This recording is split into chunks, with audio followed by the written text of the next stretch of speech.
ছায়াবাজি লিখেছেন সুকুমার রায়।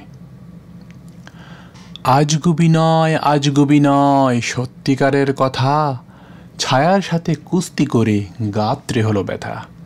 ছায়া ধরার ব্যবসা করি তাও জানো না বুঝি, রোদের ছায়া চাঁদের ছায়া হরেক রকম পুঁজি।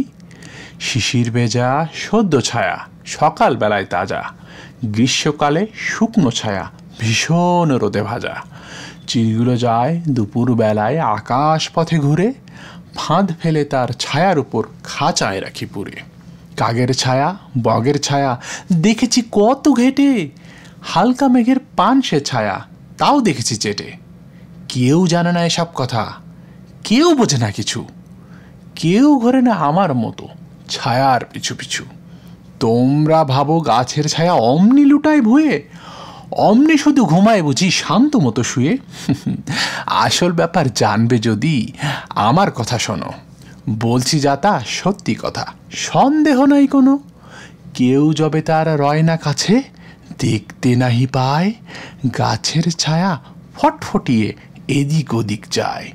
সেই সময়ে গুড়গুড়িয়ে পিছন হতে এসে ধামায় চেপে ধাপাস করে ধরবে তারে ঠেসে। পাতলা ছায়া ফোকলা ছায়া, ছায়া গভীর কালো, গাছের চেয়ে গাছের ছায়া সব রকমেই ভালো। গাছ গাছালি শেকড় বাকড় মিথ্যে সবাই গেলে, বাপরে বলে পালায় ব্যামো ছায়ার ওষুধ খেলে। নিমের ছায়া ঝিঙের ছায়া তিক্ত ছায়ার পাক, যেই খাবে ভাই অঘোর ঘুমে ডাকবে তাহার নাক।